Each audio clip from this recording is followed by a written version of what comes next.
नमस्कार दोस्तों, मैं हूं नवीन कुमार। आज के वीडियो में हमेशा की तरह दो कहानियां हैं, दोनों ही सच्ची और दिल दहला देने वाली हैं। इसलिए आप आखिर तक जरूर देखना। और हाँ, वीडियो देखने के बाद कमेंट करके जरूर बताइए कि आप ये वीडियो कहां से देख रहे हैं। और आज की पहली कहानी छत्तीसगढ़ के दुर्ग जिले की है। दुर्ग जिले में एक गांव है खमहरिया। 22 जून 2025 खमहरिया गांव में सुबह का वक्त था।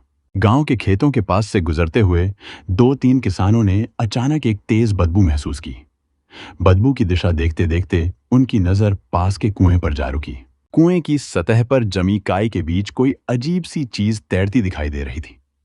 पहले उन्हें लगा कि शायद कोई मरा हुआ जानवर होगा, लेकिन करीब से देखने पर उन्हें समझ आ गया कि वह मानव शरीर जैसा है। हाथ पैर स्पष्ट दिखाई दे रहे थे। स्थिति की गंभीरता और पुलिस की पूछताछ के डर से वे कुछ देर तक चुपचाप खड़े रहे और फिर बिना किसी बातचीत के वहां से दूर हट गए। दोनों किसानों ने गांव में किसी से भी इस बारे में बात नहीं की। उन्हें डर था कि कहीं पुलिस उन्हें ही न घेर ले। लेकिन कुछ ही घंटों में बदबू इतनी बढ़ गई कि वह पूरे गांव तक पहुंचने लगी। माहौल हिल गया। लोग इधर उधर देखने लगे कि बदबू आ कहां से रही है। जांच करने पर पता चला कि बदबू एक नहीं, दो कुओं से उठ रही थी। दोनों ही कुओं में एक एक बोरी तैर रही थी, जिन पर मक्खियों का झुंड मंडरा रहा था। पूरा मामला संदिग्ध था, इसलिए गांव वालों ने तुरंत इसकी सूचना अमलेश्वर थाने में दे दी। खबर मिलते ही पहले पुलिस पहुंची, फिर फॉरेंसिक टीम भी बुला ली गई। रस्सियां डालकर कुछ लोग नीचे उतरे और दोनों कुओं से बोरियों को सावधानी से बाहर निकाला गया। पहली बोरी खोली गई तो मौजूद लोगों के होश उड़ गए। अंदर एक महिला का शव था, साड़ी में लिपटा हुआ। पानी में ज्यादा देर रहने से उसका चेहरा इतना बदल चुका था कि पहचान करना लगभग नामुमकिन था। थोड़ी दूरी पर स्थित दूसरे कुएं से निकाली गई बोरी खोली गई तो उसमें एक छोटे बच्चे का शव मिला। उसके कपड़ों से यह साफ लग रहा था कि वह किसी स्कूल में पढ़ने वाला छात्र था। एक ही गांव के दो कुओं में दो दो शव मिलना बड़ी बात थी। पूरे गांव में सनसनी फैल गई। घटनास्थल पर माहौल भारी हो गया। कई महिलाओं ने डर के कारण अपने बच्चों को घरों में बंद कर लिया। कुछ औरतें तो शवों को देखकर वहीं रोने लगीं। ऐसा लग रहा था जैसे गांव की हवा ही थम गई हो। शाम तक दोनों शव गांव की चर्चा का सबसे बड़ा विषय बन चुके थे। इसी दौरान चौपाल पर बैठे कुछ लोगों की बातचीत में एक आवाज उभरी। किसी ने कहा कि शव देखने के बाद उसे शक है कि ये रायपुर वाली अनीता और उसका बेटा राजा हो सकते हैं। ये नाम सुनते ही गांव का माहौल और भारी हो गया। अब बात शवों की नहीं, बल्कि अनीता और उसके बेटे राजा की होने लगी। अनीता चतुर्वेदी, उम्र 34 साल, रायपुर के ओल्ड राजेंद्र नगर की रहने वाली। 7 साल पहले उसके पति की हार्ट अटैक से मौत हो गई थी। उस समय उसका बेटा राजा सिर्फ 2 महीने का था। पति की मौत के बाद अनीता की जिंदगी अचानक बदल गई। उसने उसी दिन तय कर लिया कि अब उसकी दुनिया सिर्फ उसका बेटा है। परिवार ने बहुत समझाया, बेटी, जिंदगी लंबी होती है, दूसरी शादी कर ले। लेकिन अनीता ने किसी बात पर ध्यान नहीं दिया। उसके लिए राजा ही सब कुछ था। लेकिन अनीता हर बार यही जवाब देती, अब उसे किसी की जरूरत नहीं, उसके लिए राजा ही पूरी दुनिया था। समय बीता तो अनीता ने फैसला किया कि उसे अपने पैरों पर खड़ा होना ही होगा। घर चलाने और बेटे का भविष्य सुरक्षित करने के लिए उसने नौकरी ढूंढनी शुरू की। वह पढ़ी लिखी थी, इसलिए ज्यादा समय नहीं लगा। जल्द ही उसे एक निजी स्कूल में नौकरी मिल गई। अनीता स्कूल में टीचर बन गई। उसका दिन बस 2 कामों में गुजरता, स्कूल जाना और बेटे राजा की देखभाल करना। सुबह वह उसे स्कूल छोड़ती, शाम को दोनों साथ बैठकर पढ़ते। दोनों एक दूसरे के लिए ही सब कुछ थे। पति के न होने का दर्द अंदर था, लेकिन वह बेटे के सामने हमेशा हंसती रहती ताकि उसकी उदासी राजा तक न पहुंचे। लेकिन चाहे कितनी भी मजबूती दिखाओ, अकेलापन धीरे धीरे दिल में जगह बना ही लेता है। अनीता भी आखिर इंसान थी, भावनाएं थीं, चाहतें थीं। सालों से दबा हुआ लगाव का एहसास अब धीरे धीरे जागने लगा था। और यहीं से शुरू हुई वो कहानी जिसने उसकी जिंदगी की पूरी दिशा बदल दी। एक शाम अनीता घर पर बैठकर कॉपियां जांच रही थी कि तभी फोन में नोटिफिकेशन आया। छत्रपाल सिंह सिंगौर ने आपको फॉलो किया। प्रोफाइल ठीक ठाक था, अच्छे फोटो, कुछ मोटिवेशन वाली पोस्टें। अनीता ने सोचा शायद कोई जान पहचान वाला होगा, इसलिए उसने रिक्वेस्ट स्वीकार कर ली। धीरे धीरे चैट शुरू हुई। शुरू में बातें सामान्य थीं, फिर थोड़ा बहुत निजी विषयों तक भी पहुंचने लगीं। छत्रपाल ने खुद को अविवाहित और अकेला बताया। वह अक्सर कहता कि अनीता की मुस्कान बहुत सच्ची लगती है और दिल तक सुकून देती है। अनीता ने इससे पहले कभी किसी अनजान इंसान से ऐसी बातें नहीं की थीं, लेकिन उसकी बातें मीठी थीं, भरोसा दिलाने वाली थीं और अनीता के मन में जगह बनाने लगी थीं। करीब 2 महीने बाद दोनों की पहली मुलाकात रायपुर के महादेव घाट पर हुई। वह दिन अनीता के लिए जैसे फिर से जीने जैसा लगा। पहली मुलाकात के बाद छत्रपाल अक्सर उससे मिलने के लिए आने लगा। शुरुआत में अनीता ने 2-4 मुलाकातें बिना किसी सवाल के कर लीं। फिर एक दिन छत्रपाल ने उसे राजा के बिना अकेले मिलने के लिए कहा। अनीता आमतौर पर अपने बेटे को कहीं भी अकेला छोड़कर नहीं जाती थी, लेकिन उस दिन न जाने क्या था, शायद लगाव, शायद भरोसा, कि वह राजा को घर पर छोड़कर अकेले ही छत्रपाल से मिलने चली गई। छत्रपाल उसे एक होटल के कमरे में ले गया। शुरुआत में दोनों के बीच सामान्य बातें ही होती रहीं। धीरे धीरे उसका व्यवहार बदलने लगा। वह अनीता के करीब आने लगा, ऐसे जैसे वह उसे महसूस कराना चाहता हो कि वह अकेली नहीं है। अनीता अंदर से खुद को रोकना चाहती थी और संभलना भी, लेकिन कई साल के अकेलेपन ने उसे कमजोर कर दिया। छत्रपाल उसके इसी टूटे हुए मन का सहारा बनकर पास आता गया और अनीता भी उस नजदीकी को रोक न सकी। उस मुलाकात ने अनीता को लंबे समय बाद यह एहसास कराया कि वह अब भी किसी की परवाह और साथ की हकदार है। कई सालों बाद उसे किसी के साथ होने का एहसास मिला, एक ऐसा एहसास जिसे वह पहले खो चुकी थी। जब पहली बार अनीता और छत्रपाल के बीच शारीरिक नजदीकी हुई, तो अनीता का मन उलझन और डर से भर गया। उसने कभी सोचा भी नहीं था कि ऐसा होगा, लेकिन छत्रपाल ने उसे भरोसा दिलाया कि जल्द ही वह उससे शादी करेगा। इस भरोसे से अनीता को पूरी तरह तो राहत नहीं मिली, लेकिन थोड़ा सुकून जरूर मिला। इसके बाद छत्रपाल जब भी मिलने आता, वह बिना कहे या कुछ बताए वापस नहीं जाता था। दोनों के बीच यह शारीरिक रिश्ता 2 साल तक चलता रहा। अब छत्रपाल के लिए हर मुलाकात में सेक्स जरूरी हो गया था, जिसके बाद हर बार वही चीजें करता गया। शादी के नाम पर हर बार नया बहाना बनाता था। 2 साल के बाद धीरे धीरे अनीता ने महसूस किया कि कुछ तो बदल गया है। कॉल्स कम होने लगी, मैसेजेस में ठंडापन आ गया।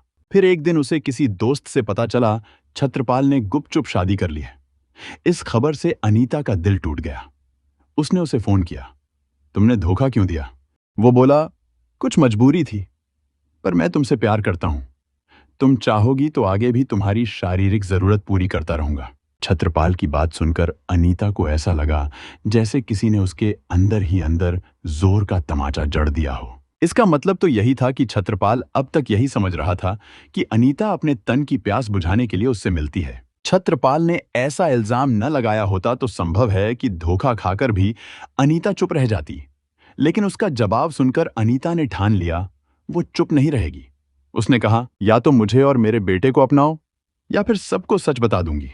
शुरुआत में छत्रपाल ने इसे बस अनीता की धमकी समझा, लेकिन जल्दी ही उसे एहसास हुआ कि अनीता सच में नाराज और चोट खाई हुई है। फिर वह हाथ जोड़कर माफी मांगने लगा, लेकिन अनीता अपने चरित्र पर कही गई बात से गुस्से में थी। यही वह पल था जब छत्रपाल ने सोचा कि अब इससे पीछा छुड़ाना होगा, वरना अनीता उसके पारिवारिक जीवन में आग लगा देगी। छत्रपाल को अब अनीता के साथ अपने संबंध गले की फांस लगने लगे थे। उसने सोचा कि अगर ऐसा चलता रहा तो सब कुछ उसके लिए मुश्किल हो जाएगा। इसलिए उसने योजना बनाई और अपने चचेरे भाई शुभम से बात की। उसने किसी बहाने से उसे बुलाने और समझाने की योजना बनाई, लेकिन अगर अनीता मानी नहीं तो उसे खत्म करने का इरादा था। शुरुआत में शुभम को यह सोचकर डर लगा, लेकिन जब छत्रपाल ने उस पर दबाव बनाया तो वह उसकी योजना का साथ देने को तैयार हो गया। दोनों ने मिलकर पूरी योजना बनाई और तारीख भी तय कर ली। 18 जून को शाम रायपुर के भाटा गांव में अनीता अपने बेटे राजा के साथ तैयार खड़ी थी। तभी छत्रपाल बाइक लेकर पहुंचा। शादी की बात आगे बढ़ाने के बहाने वह अनीता पर दबाव डालने लगा। बार बार यही कहता कि गांव जाकर सीधी शादी की बात कर लेंगे, वहीं तारीख भी तय कर लेंगे। अनीता जैसे ही छत्रपाल की बाइक पर बैठी, वह रायपुर से दुर्ग की ओर चल पड़ी। पीछे सीट पर उसका बेटा राजा मां से लिपटा हुआ था। चारों तरफ हवा चल रही थी, लेकिन उस हवा में किसी बड़ी खतरे की आहट थी। खमहरिया गांव पहुंचते ही शुभम वहां पहले से मौजूद था। रात करीब 8 बजे दोनों भाइयों ने अनीता को खेत के पास ले जाकर रोक लिया। अब कोई बचने का रास्ता नहीं था। खेत में अनीता ने विरोध किया, लेकिन छत्रपाल और शुभम ने उसे रोक लिया। अनीता तड़पती रही, उसकी आवाजें खेतों में गूंजीं और फिर अचानक थम गईं। राजा, जो पीछे बैठा था, मां की मदद के लिए दौड़ा, लेकिन जल्दी ही वह भी छत्रपाल और शुभम के कब्जे में आ गया। काम खत्म होने के बाद दोनों ने लाशों को साड़ी में लपेटकर 2 बोरियों में रखा और अलग अलग कुओं में फेंक दिया। हत्या के बाद छत्रपाल ने पुलिस से बचने की तैयारी शुरू कर दी। उसने अनीता का मोबाइल उठाया और उसके भाई को मैसेज भेज दिया, मैं उसी लड़के के साथ हूं जिसे पसंद करती हूं, कुछ दिन बाद आ जाऊंगी। उसका मकसद यही था कि सबको लगे अनीता अपनी मर्जी से घर छोड़कर गई है। लेकिन चूक वहीं हो गई। मैसेज की भाषा अनीता जैसी नहीं थी। परिवार तुरंत समझ गया कि ये किसी और ने लिखा है। इसके बाद छत्रपाल ने अनीता का इंस्टाग्राम खोला और उसकी सारी फोटोज डिलीट कर दी। मोबाइल का डेटा साफ किया और फोन पानी में फेंक दिया। अनीता की ज्वेलरी और नकद अपने पास रख लिए। उसे लगा अब कोई उसे पकड़ नहीं पाएगा, लेकिन सच को कितनी भी कोशिश से दबाओ, देर सबेर बाहर आ ही जाता है। शंका होने पर अनीता के भाई धर्मेश ने गुमशुदगी की रिपोर्ट दर्ज करानी चाहिए, लेकिन सिविल लाइन थाने के पुलिसकर्मियों ने कहा कि पहले 72 घंटे इंतजार करो, शायद अनीता खुद लौट आए। धर्मेश निराश होकर घर लौट आया। उसे क्या पता था कि उसी समय उसकी बहन और भांजा कुओं में पड़े हुए थे। कुछ ही समय बाद किस्मत ने इशारा किया। उसी गांव के कुएं से उठी बदबू ही धीरे धीरे सच्चाई का पता देने लगी। 22 जून को जब शव मिले, पुलिस ने तुरंत फोरेंसिक टीम बुलाई। एसपी विजय अग्रवाल ने एसआईटी गठित की और जांच की जिम्मेदारी उन्हें दी। गांव वालों से पूछताछ हुई, जिसमें किसी ने बताया कि 18 तारीख को छत्रपाल गांव आया था। इसके बाद टीम ने उसे हिरासत में ले लिया। पूछताछ में शुरू में छत्रपाल कुछ नहीं बोल रहा था, लेकिन जब सख्ती बढ़ी तो वह टूट गया। उसने माना कि अनीता शादी का दबाव डाल रही थी। वह डर गया और उसके भाई ने कहा कि खत्म कर दो, और उन्होंने वही कर दिया। उसकी आंखों में न तो शर्म थी न पछतावा। चेहरा बिल्कुल ठंडा था, जैसे किसी ने इंसानियत की नसें ही काट दी हों। पकड़े जाने के बाद शुभम ने भी जुर्म कबूल कर लिया। दोनों को हत्या और सबूत मिटाने के आरोप में जेल भेज दिया गया। छत्रपाल ने जिस शार्प तरीके से अनीता जैसी मजबूत और इरादों वाली युवती को अपना शिकार बनाया, उससे पुलिस को शक है कि शायद उसने और भी युवतियों को ठगा होगा। पुलिस का मानना है कि अगर कोई और युवती उसके खिलाफ सामने आती है तो उचित कार्रवाई की जाएगी। अनीता की सास को आज भी यकीन नहीं होता कि उनकी बहू किसी युवक के झांसे में आ सकती है। उनका कहना है कि बेटे के चले जाने के बाद उन्होंने दिल पर पत्थर रखकर अनीता को दूसरी शादी करने की सलाह दी थी। अनीता के माता पिता ने भी उसे समझाया था, लेकिन अनीता कहती थी कि वह राजा के सहारे ही जिंदगी बिताएगी। इसलिए परिवार ने उसे अनुमति दी कि वह अगर चाहे तो राजा को अपने साथ रख सकती है, लेकिन दूसरी शादी के लिए वह कभी राजी नहीं हुई। जांच में सामने आया कि अनीता ने छत्रपाल की फ्रेंड रिक्वेस्ट किसी परिचित समझकर स्वीकार की थी, लेकिन जैसे ही उसे पता चला कि छत्रपाल उसका परिचित नहीं है, उसने चैट बंद कर दी। तब तक छत्रपाल को अनीता के विधवा होने और एक बेटे की मां होने की जानकारी मिल चुकी थी। उसने योजना बनाई और अपने जाल में अनीता को फंसाने के लिए बेटे को पिता का प्यार देने का भरोसा दिलाया, ताकि अनीता का भरोसा जीत सके। अनीता भी अकेलेपन में टूट चुकी थी। उसे लगा शायद यही आदमी उसके और राजा के जीवन में सहारा बन जाए, लेकिन उसे क्या पता था कि यही भरोसा उसकी सबसे बड़ी गलती साबित होने वाला है। आज की दूसरी कहानी पंजाब की है। ये बात 2017 की है। मानव की उम्र 9.5 साल थी और शिवम 6 साल का था। दोनों सनातन धर्म सेकेंडरी स्कूल में पढ़ते थे। मानव तीसरी क्लास में था और शिवम एलकेजी में। स्कूल घर के पास ही था, इसलिए दोनों रोज पैदल ही स्कूल आते जाते थे। रोज की तरह 25 सितंबर 2017 की सुबह भी मानव और शिवम की मां रजनी ने दोनों को तैयार करके स्कूल भेजा। स्कूल 8:30 बजे शुरू होता था, इसलिए दोनों भाई 8:10 पर घर से निकले। स्कूल से लौटकर दोनों बच्चे खाना खाते थे, थोड़ी देर खेलते थे और फिर सो जाते थे। रजनी का पति अशोक काम पर जाते समय अपना लंच बॉक्स साथ ले जाता था। वह इमारतों की मरम्मत के छोटे मोटे ठेके करता था। सुबह घर से निकलता और शाम होने पर ही वापस आता। बच्चों के स्कूल जाने के बाद रजनी ने घर के सारे काम निपटाए और फिर दोनों के लिए दोपहर का खाना बना लिया। जब बच्चों के आने का समय हुआ तो वह दरवाजे पर खड़ी होकर उनका इंतजार करने लगी। लेकिन जब बच्चे अपने नियमित समय से आधा घंटा बाद तक भी नहीं लौटे तो रजनी की चिंता बढ़ गई। परेशानी में डूबी रजनी घर में ताला लगाकर सीधे बच्चों के स्कूल पहुंची। वहां जाकर पता चला कि उस दिन मानव और शिवम स्कूल आए ही नहीं थे। यह सुनकर रजनी जैसे सुन्न रह गई। सुबह घर से स्कूल के लिए निकले बच्चे अगर वहां पहुंचे ही नहीं तो गए कहां? यह बात किसी भी मां को डरा देने के लिए काफी थी। उसका पति अशोक काम पर गया था और उसका फोन भी नहीं लग रहा था। रजनी कुछ जान पहचान वालों के साथ बच्चों को खोजने निकल पड़ी, लेकिन बहुत ढूंढने पर भी दोनों का कोई पता नहीं चला। आखिर थककर और घबराकर रजनी ने थाने जाकर दोनों बच्चों की गुमशुदगी की रिपोर्ट दर्ज कर दी। रजनी की शिकायत पर रूपनगर के थाना सिटी में बच्चों की गुमशुदगी की DDR दर्ज कर ली गई। पुलिस ने तुरंत बच्चों की तलाश शुरू की, लेकिन कोई सुराग नहीं मिला। अगले दिन जब खोज में सफलता नहीं मिली तो पुलिस ने इस मामले में भादंवे की धारा 363 के तहत अपहरण का केस दर्ज कर लिया। बच्चों की तलाश तेज करने के लिए यह सूचना आसपास के सभी थानों में भेज दी गई। पुलिस ने दोनों बच्चों की फोटो और पूरी जानकारी के साथ इश्तिहार छपवाए और उन्हें रूपनगर और आसपास के इलाकों की दीवारों पर चिपकवा दिया। जिले के SSP कैप्टन राजबचन सिंह संधू ने इस मामले को गंभीरता से लेते हुए इसकी जांच DSP मनवीर सिंह बाजवा को सौंप दी। उन्होंने 2 दिन तक पूरी कोशिश से जांच की, लेकिन कोई सुराग नहीं मिला। आखिरकार SSP ने यह केस रूपनगर पुलिस की CIA ब्रांच को सौंप दिया। CIA के इंचार्ज अतुल सोनी ने जैसे ही केस की फाइल हाथ में ली, उसे ध्यान से पढ़ा और एक अलग तरह की रणनीति बनाई। इसी प्लान के तहत उन्होंने बच्चों की मां रजनी से लंबी बातचीत की और उसकी जिंदगी के हर पहलू को समझने की कोशिश की। रजनी की उम्र 35 साल थी, लेकिन उसने अपनी जिंदगी में इतने उतार चढ़ाव देखे थे कि कोई सोच भी नहीं सकता। सिर्फ 16 साल की उम्र में उसकी शादी बलवंत नाम के व्यक्ति से हो गई थी, जिससे उसे एक बेटी जिया हुई। लेकिन शादी के कुछ समय बाद ही बलवंत की मौत हो गई। इसके बाद रजनी की दूसरी शादी रमेश से हुई। शुरुआत में सब ठीक रहा, लेकिन कुछ समय बाद रमेश की भी मौत हो गई। रजनी की तीसरी शादी बलदेव नाम के आदमी से हुई। बलदेव से उसे 2 बेटे हुए, मानव और शिवम। लेकिन कुछ समय बाद रजनी और बलदेव का तलाक हो गया। तलाक के बाद रजनी मनोज के संपर्क में आई। मनोज ने उसे और उसके बच्चों को अपने साथ तो रख लिया, लेकिन यह रिश्ता सिर्फ लिव इन जैसा था। मनोज ने शादी करने से साफ मना कर दिया था। इसके बाद रजनी की चौथी शादी अशोक कुमार उर्फ पिंटू से हुई। यह शादी उसके लिए बेहतर साबित हुई। अशोक ने रजनी की बड़ी बेटी जिया की शादी करवाने में पूरा सहयोग दिया।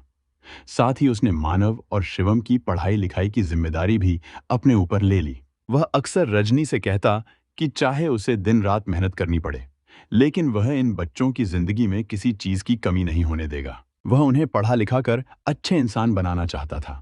अशोक मानव और शिवम दोनों से बहुत प्यार करता था। 24 मार्च 2017 को जब मानव 9 साल का हुआ तो उसने उसका जन्मदिन धूमधाम से मनाया। इसी तरह 20 जुलाई को शिवम 6 साल का हुआ, तब भी उसने उसका जन्मदिन बड़े प्यार से मनाया। अपने बच्चों को सौतेले बाप का इतना प्यार मिलता देख रजनी खुश रहती थी। वह मन ही मन तय कर चुकी थी कि अब वह सिर्फ इन 2 लड़कों के भविष्य पर ध्यान देगी और आगे कोई बच्चा नहीं करेगी। इसी वजह से वह अशोक से संबंध बनाते समय भी बहुत सावधानी रखती थी। वह चाहती थी कि आगे कोई परेशानी न हो, इसलिए वह नसबंदी करवाने के बारे में सोच रही थी। जब रजनी ने यह बात अशोक के सामने रखी तो वह नाराज हो गया। उसे लगा कि वह उसके अपने बच्चे होने की इच्छा को समझ नहीं रही। अशोक के मन में यह बात थी कि मानव और शिवम को वह जरूर प्यार देता है, लेकिन वह अपने खुद के बच्चे भी चाहता है। रजनी को यह बात ठीक नहीं लगी, क्योंकि वह दोनों लड़कों को ही अपना सब कुछ मानकर चल रही थी। दोनों की सोच अलग होने के कारण इस विषय पर उनके बीच खटास पैदा हो गई। रजनी ने अपने बयान में इंस्पेक्टर अतुल सोनी को यह भी बताया कि इस बात को लेकर उसके और अशोक के बीच थोड़ी बहुत तकरार जरूर होने लगी थी, लेकिन वह अशोक को अच्छी तरह जानती थी। उसके मुताबिक अशोक ऐसा इंसान नहीं था जो उसे या उसके बच्चों को किसी तरह का नुकसान पहुंचा सके। अतुल सोनी ने रजनी की बातें जाकर SSP संधू को बताईं। यह सुनकर SSP को शक सीधे अशोक पर जाने लगा। उन्होंने सोनी से कहा कि वह इस तरफ अच्छी तरह जांच करे और जरूरत पड़े तो मुखबिरों की मदद भी ले। सोनी ने उसी हिसाब से पड़ताल शुरू की। पता चला कि 25 सितंबर की शाम जब अशोक काम से लौटा और बच्चों के गायब होने की बात सुनी तो वह भी रजनी और बाकी लोगों के साथ उन्हें ढूंढने निकला था। वह थाने में रिपोर्ट लिखवाने तक गया था। लेकिन अगले दिन जब एफआईआर दर्ज हो गई तो वह यह कहकर घर से निकल गया कि वह बच्चों का पता लगाने के लिए किसी तांत्रिक के पास जा रहा है। उसी दिन थाना सिटी में एक अनजान फोन भी आया। फोन करने वाले ने कहा कि रजनी के बच्चों का अपहरण उसके पुराने साथी मनोज ने किया है और दोनों को मार भी दिया है। पुलिस ने तुरंत मनोज को पकड़कर थाने बुलाया और खूब पूछताछ की, लेकिन जांच में वह पूरी तरह बेगुनाह निकला। इंस्पेक्टर अतुल सोनी ने एक पुलिस टीम अशोक के गांव बवैते, जिला ऊना, हिमाचल प्रदेश भेज दी थी। टीम पूछताछ करते हुए एक तांत्रिक के पास पहुंची। तांत्रिक ने बताया कि अशोक उसे जानता है और वे सच में उसके पास आया था। अशोक ने उससे पूछा था कि उसकी बीवी के पहले के 2 लड़कों को किसी ने उठा लिया है और शायद मार भी दिया है। ऐसे में कहीं पुलिस उस पर तो शक नहीं कर देगी। अशोक की यह बात सुनकर तांत्रिक घबरा गया था। डर की वजह से उसने उसे किसी तरह बहाना बनाकर अपने यहां से भगा दिया था। लेकिन घर वापस लौटने की बजाय अशोक गायब हो गया। पुलिस ने उसकी तलाश में कई जगह छापे मारे और कई मुखबिर भी लगा दिए। इन कोशिशों का असर हुआ और 28 सितंबर को अशोक पुराना रूपनगर से पुलिस के हाथ लग गया। गिरफ्तारी के बाद पुलिस का पहला सवाल यही था। 25 सितंबर की सुबह वह कहां था? अशोक ने बताया कि वह उस दिन सुबह 8:30 बजे सनसिटी सोसाइटी जाकर अपने काम पर लग गया था। उसकी बात की जांच करने के लिए जब पुलिस ने सनसिटी सोसाइटी के अधिकारियों से पूछा तो सच सामने आ गया। उन्होंने बताया कि उस दिन अशोक 8:30 नहीं, बिल्कुल 10:30 बजे आया था, जबकि आमतौर पर वह रोज सुबह 8:30 बजे पहुंच जाता था। 25 सितंबर को वह पहली बार पूरे 2 घंटे देर से आया था। अशोक अब पूरी तरह शक के घेरे में आ चुका था। उसे सीआईए सेंटर के इंटरोगेशन सेल में ले जाकर जैसे ही थोड़ी पूछताछ शुरू हुई, उसने दोनों हाथ जोड़कर अपना गुनाह कबूल कर लिया। उसने बताया कि रजनी के दोनों बेटों को उसी ने मारा और उनके शव पानी में फेंक दिए। उसने यह भी कहा कि वह पुलिस को शव बरामद करवा सकता है। पुलिस ने अशोक को औपचारिक रूप से गिरफ्तार किया और उसे हवालात में बंद कर दिया। अगले दिन उसे इलाका मजिस्ट्रेट के सामने पेश किया गया और पुलिस ने उसे 4 दिन की कस्टडी रिमांड पर ले लिया। रिमांड के दौरान सीआईए इंस्पेक्टर अतुल सोनी के साथ साथ एसएसपी राजबचन सिंह संधू ने भी उससे विस्तार से पूछताछ की। इसी पूछताछ में अशोक ने जो बातें बताईं, उनसे इस पूरे मामले की दर्दनाक कहानी सामने आई। अशोक कुमार उर्फ पिंटू गांव बवैते में रहने वाले रामकिशन का बेटा था। गुजारे लायक पढ़ लिख लेने के बाद एक दिन उसका पिता से झगड़ा हो गया और वह रूपनगर चला आया। उस समय उसकी उम्र सिर्फ 13 साल थी। 4 दिन तक वह रूपनगर के रेलवे स्टेशन पर ही पड़ा रहा। बाद में उसे काम मिल गया और वह शहर में ही एक घर में घरेलू नौकर बनकर रहने लगा। करीब 6 से 7 साल इसी तरह गुजर गए। जिस परिवार के यहाँ वह काम करता था, वे ठेकेदारी का काम करते थे। काम सीखते सीखते अशोक ने नौकरी छोड़ दी और खुद भी छोटे मोटे ठेके लेने लगा। अगले 5 साल में उसने अपना काम अच्छी तरह जमा लिया और रहने के लिए बेला चौक इलाके में मकान भी ले लिया। लगभग 2 साल पहले की बात है। एक दिन उसकी मुलाकात अचानक रजनी से हुई। वह एक दुकान से कुछ सामान ले रही थी, लेकिन बिल चुकाने के लिए उसके पास पैसे कम पड़ गए थे।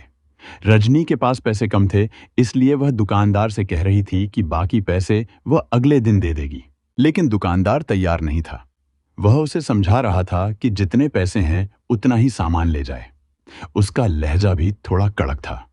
अशोक भी वहीं कुछ खरीदने आया था। जैसे ही उसकी नजर रजनी पर पड़ी, वह उसकी ओर खिंच गया। उसने आगे बढ़कर रजनी की तरफ से पूरा बिल खुद ही चुका दिया। इसके बाद दोनों की मुलाकातें बढ़ती गईं। धीरे धीरे उनमें नजदीकियां बढ़ीं और रिश्ता प्यार तक पहुंच गया। कुछ वक्त बाद उनके बीच शारीरिक संबंध भी बन गए, जिनमें रजनी हमेशा बहुत सावधानी रखती थी। एक दिन रजनी ने अपनी पूरी पिछली जिंदगी अशोक को बता दी। उसकी बात सुनकर अशोक चौंक गया। रजनी की जिंदगी में पहले ही 4 मर्द आ चुके थे और वह 3 बच्चों की मां थी। मगर तब तक अशोक रजनी के मोह में पूरी तरह बंध चुका था। वह उसे खूबसूरत भी लगती थी। आखिर उसने मंदिर में रजनी से शादी कर ली और उसके बच्चों की जिम्मेदारी भी अपने सिर ले ली। शादी के बाद रजनी ने उसकी देखभाल और शारीरिक सुख देने में कोई कमी नहीं छोड़ी, लेकिन वह हमेशा इस बात का ध्यान रखती थी कि उसे गर्भ न ठहरे। कुछ समय तक अशोक उसके आकर्षण में इतना डूबा रहा कि उसने इस बात पर ज्यादा ध्यान नहीं दिया। लेकिन 1 साल गुजरते ही उसके मन में अपने खुद के बच्चे की इच्छा जाग उठी। रजनी और बच्चा नहीं चाहती थी, उसका मानना था कि महंगाई में ज्यादा बच्चों को पालना आसान नहीं होता। उसकी सोच अपनी जगह सही थी, लेकिन अशोक इस बात को भावनात्मक रूप से लेने लगा और जिद पर अड़ गया कि उसे रजनी से अपना खुद का बच्चा चाहिए ही चाहिए। इस बात पर दोनों के बीच रोज रोज लड़ाई होने लगी। पहले रजनी बच्चों को सुलाकर रात में अशोक के पास आ जाती थी, लेकिन अब वह ज्यादातर बच्चों के साथ ही सोने लगी। समय बीतता गया और अशोक के मन में यह बात बैठने लगी कि रजनी का सारा प्यार सिर्फ अपने बच्चों के लिए है। उसके दिमाग में यह गलत सोच घर कर गई कि जब तक बच्चे जिंदा हैं, रजनी कभी पूरी तरह उसकी नहीं हो सकती। इसी वहम में उसने एक खौफनाक फैसला ले लिया, दोनों बच्चों को रास्ते से हटाने का। योजना के मुताबिक 25 सितंबर 2017 की सुबह वह घर से पैदल निकला और सिविल अस्पताल के पीछे रहने वाले अपने दोस्त सद्दाम हुसैन के घर गया। वहां से उसने उसकी स्प्लेंडर मोटरसाइकिल ली और उन रास्तों पर जा खड़ा हुआ जहां से मानव और शिवम स्कूल जाते थे। थोड़ी ही देर में उसे दोनों बच्चे पैदल आते दिख गए। अशोक ने बच्चों को बहला फुसलाकर मोटरसाइकिल पर बैठा लिया। उसने कहा कि आज वह उन्हें नदी पर मछलियां दिखाएगा और बोटिंग करवाएगा, इसलिए स्कूल जाने की जरूरत नहीं। दोनों बच्चे यह सुनकर खुश हो गए। अशोक उन्हें मोटरसाइकिल पर बिठाकर रूपनगर के पास बहने वाली सतलुज नदी के एक सुनसान किनारे पर ले गया। नदी के उत्तरी हिस्से में बने बांध के पास पहुंचकर उसने दोनों बच्चों को पानी में धक्का दे दिया। इसके बाद वह करीब 100 कदम दूर जंगल जैसी जगह पर गया और वहां बच्चों के स्कूल बैग छिपा दिए। बाद में पूछताछ में अशोक ने पूरी वारदात कबूल कर ली। उसकी निशानदेही पर पुलिस ने दोनों बच्चों के शव और उनके स्कूल बैग भी बरामद कर लिए। कस्टडी रिमांड पूरी होने पर उसे अदालत में पेश किया गया और फिर न्यायिक हिरासत में जेल भेज दिया गया। मई 2018 को अदालत ने अशोक कुमार उर्फ पिंटू को 10 साल के मानव और 6 साल के शिवम की हत्या का दोषी करार दिया और उसे मौत की सजा सुनाई।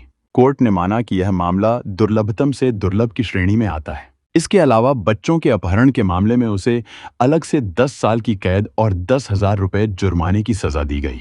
बच्चों के शव ठिकाने लगाने के आरोप में अदालत ने उसे 5 साल की कैद और 5,000 रुपए जुर्माने की सजा भी सुनाई। और हाँ, इस वीडियो के आखिर में असम की राधिका को जन्मदिन की ढेर सारी शुभकामनाएं।